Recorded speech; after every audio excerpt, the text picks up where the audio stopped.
Under the chandeliers of the Grand Marlowe, a restaurant famous for serving the city's richest and intimidatingly polished elite, the night had only just begun when something unusual happened, something so small, so quiet, that most people would have missed it entirely. But Adrian Cole wasn't most people, and though he didn't know it yet, that one moment would rewrite parts of him he thought were set in stone. He sat at a long mahogany table with 3 other investors, men who spoke loudly, laughed even louder, and carried their confidence like armor. Adrian was used to this world, used to being the star of it, in fact. The men with the plans, the money, the charisma, the stories of traveling the world. He had built a reputation for being the kind of millionaire who collected languages the way other people collected souvenirs. It made people listen. It made them impressed. And Adrian loved nothing more than the feeling of being listened to. Tonight, he was in the middle of retelling a story from his trip to Paris, embellishing a few details for dramatic effect. He leaned back comfortably, swirling the deep red wine in his glass as he spoke French phrases here and there, phrases he was proud of, if he was honest. A little theatrical flair. A little reminder of who he was. The men nodded, amused and impressed, chuckling as he repeated a line he claimed he once said to a French banker.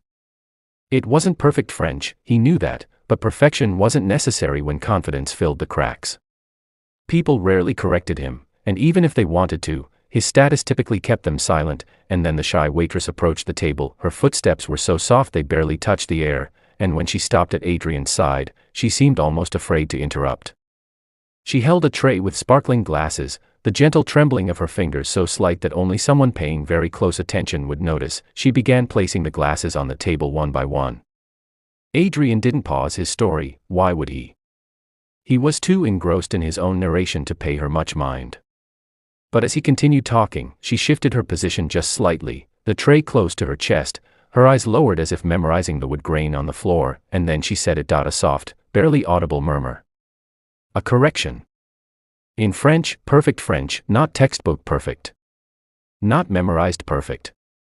But alive, fluent, and effortless, spoken with the casual elegance of someone who had been thinking in the language rather than speaking it out loud for the benefit of others. There was no ego in it. No performance.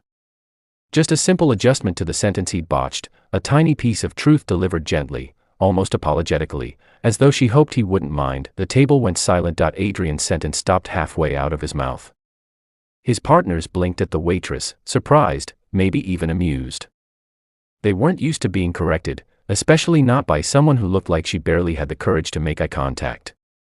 But their surprise was nothing compared to the jolt that ran through Adrian. Her voice had been so soft that he wouldn't have heard it if she'd spoken an inch quieter. How she found the courage to say it, he didn't know. She still didn't look at him. Her cheeks turned a faint shade of pink as though she regretted speaking before the sound had even finished leaving her lips. Adrian stared at her, the glass frozen halfway to his mouth. He wasn't angry, far from it. He was startled. As if someone had reached into his chest and flipped a switch he didn't know existed. People didn't correct him, people didn't even try, yet here she was, this small, quiet waitress with a soft voice and a trembling tray, showing no awareness of the invisible hierarchy around the table. Or maybe she did know, but for that one moment, her instinct to fix something had been stronger than her fear of overstepping. She placed the last glass down, whispered a faint apology, and stepped back. She didn't wait for approval, or recognition, or even acknowledgement. She simply tried to disappear again, fading into the air like she had never been there in the first place. But Adrian couldn't look away. He watched her walk across the dining room with measured, almost careful steps, as if she feared making noise. She wasn't just shy, there was something fragile about her, something deliberate, something that gave the impression she'd built her entire life around not drawing attention, yet she had drawn his attention. Completely. He suddenly became aware of how loud his laughter had been earlier. How overly confident his French had sounded. How empty and inflated his stories felt now that he'd heard genuine fluency, not the performance he'd grown used to showcasing. His business partners were already joking, brushing the moment off with a few laughs, teasing him good-naturedly. One of them said, "Guess someone knows French better than you, Cole." Another chuckled and raised his glass. But their voices sounded distant to Adrian, muffled, like they were coming from another room. His mind had stuck on the waitress. He replayed her voice in his head. The precision of her pronunciation. The softness. The calmness. The lack of hesitation. She hadn't spoken like someone showing off. She hadn't been smug. She hadn't even looked up, she had simply known, and the fact that she'd spoken so quietly, that was what made the moment linger. It wasn't boldness. It wasn't confidence. It was pure instinct, a truth too honest to swallow back. He found himself glancing at her again as she reached another table. She bowed her head gently to the elderly couple seated there. She listened to them with complete attention, nodding once, then responding in an entirely different language, Italian this time. Adrian wasn't fluent, but he recognized enough to know she wasn't reciting rehearsed phrases. She was speaking naturally. Comfortably. Like the words were her own. He blinked. Once. Twice, she didn't see him staring. Her entire focus was on the couple, and as she spoke with them, the tension in her shoulders eased slightly, as if switching languages was a kind of relief rather than a skill. Whatever she said made the couple smile warmly at her. She bowed again, then glided away, hands clasped softly in front of her apron, her posture humble, gentle, almost invisible to the bustling room, except to Adrian, whose gaze trailed her every step. The men at his table resumed their conversation, but his mind drifted far from business deals and market forecasts. He leaned back in his chair, eyes narrowing slightly, not in suspicion, but in confusion. And curiosity. A kind he hadn't felt in years. His life had been predictable for so long that genuine intrigue felt foreign. Who was she? How did she speak like that? How did someone so quiet hold something so extraordinary? He tried to continue the conversation, tried to force himself back into the arrogant rhythm of talk he was so accustomed to leading. But the words felt empty now. His mind wandered each time he glimpsed her through the moving crowd. She was back at the server station now, filling glasses, checking order slips, tying her apron a little tighter. No one around her seemed aware of the brilliance hiding in plain sight. She wasn't admired. She wasn't recognized. She was just there. A shadow on the floor of the restaurant, yet she had just spoken French better than anyone Adrian had met outside of Paris itself. As she passed by him again carrying an empty tray, she gave him a small, polite nod, nothing more. No smile. No confidence. Just acknowledgement, like she was obligated to offer it. He almost stopped her. The impulse was sudden, unfamiliar. He wanted to ask her something, anything, where she learned French, who taught her, how many languages she knew, if she realized how talented she was. But the moment slid past before he could speak. She had already walked by, already ghosted into another corner of the room, already blending back into the background where she seemed most comfortable. Adrian exhaled slowly. For the first time in a long time, he felt genuinely humbled. And for a man like him, that sensation was nothing short of shocking. The night continued, plates clattered softly, wine was poured, laughter grew louder at the wealthy tables, but none of it mattered anymore. His attention kept drifting back to the person everyone else seemed to overlook, the shy waitress, the girl with downcast eyes and soft footsteps, the one who corrected him without meaning to, the one who spoke French like she had been born with it in her blood. And as he watched her, fascinated, something shifted quietly inside him, something he couldn't name yet, something small but profound. He had no idea that this moment, this gentle correction whispered in French, would become the beginning of a story he would never forget. Over the next week, Adrian Cole found himself doing something he had never done in his entire luxurious, meticulously scheduled life, returning to the same restaurant every evening without a reservation, without a business meeting, and without an agenda. He told himself it was for the food. For the quiet. For the routine. But anyone who truly knew him would have immediately recognized the lie. Adrian didn't repeat anything unless it elevated his status or expanded his empire.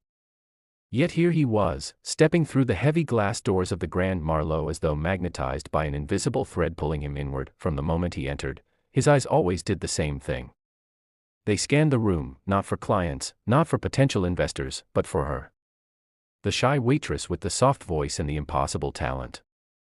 The girl who had corrected his French without so much as lifting her eyes.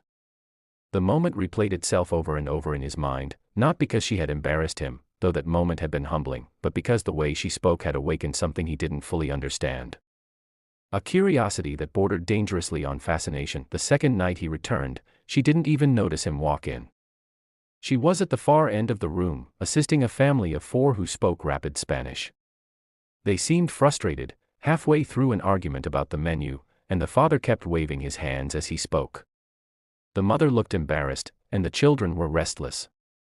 Then the waitress stepped forward, not timidly this time, but gently, like someone offering a solution rather than stepping into the center of attention. She spoke softly, but her Spanish was so fluid, so comfortable, that the entire family froze mid-argument, their shoulders relaxed. The father blinked, then broke into a wide smile. The mother touched her chest in relief.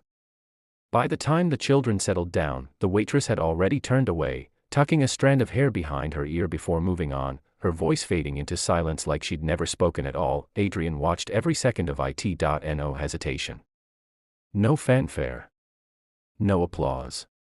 It was like watching a musician play a beautiful piece without realizing anyone was listening. When she walked past his table, she didn't look at him. She barely glanced in his direction, her eyes fixed on the floor, her fingers worrying the hem of her apron. He wanted to speak, to say something, anything, but his tongue stuck to the roof of his mouth in a way it never did in front of CEOs, politicians, or billionaires. Instead, he let her walk past. Night after night, the routine repeated.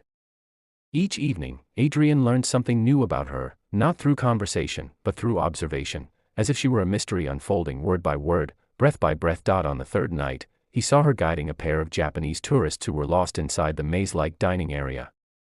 They held a small travel map and looked overwhelmed, speaking to each other in hushed tones. She approached cautiously, stopping at a respectful distance. Adrian was close enough to hear her speak fluent Japanese, gentle, precise, as though she were tiptoeing through a forest of delicate leaves. The tourist's eyes widened, not with the shock of being corrected, but with the relief of being understood. She pointed them toward the restroom, bowed slightly, and stepped away.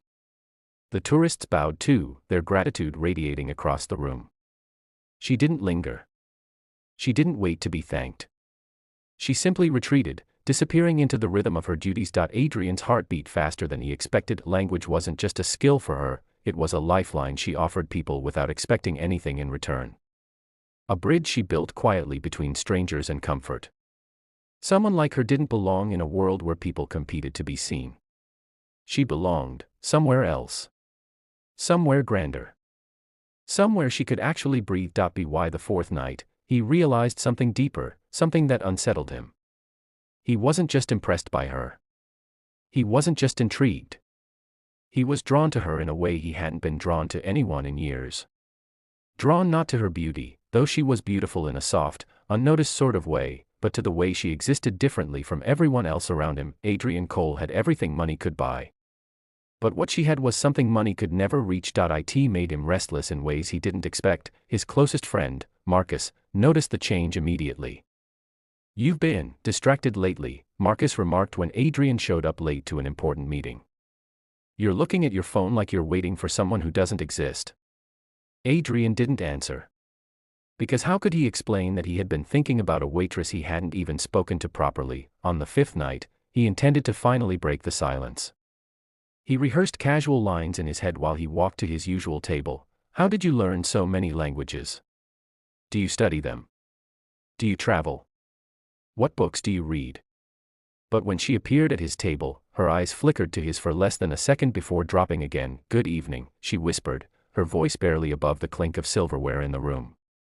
"Would you like water?" Her hand trembled ever so slightly as she reached for the pitcher. He opened his mouth to speak, but then two businessmen at a nearby table began arguing loudly, their Russian heated and sharp. Before Adrian could even process it, the waitress turned from him and moved toward them with a soft, "Excuse me," spoken in flawless Russian.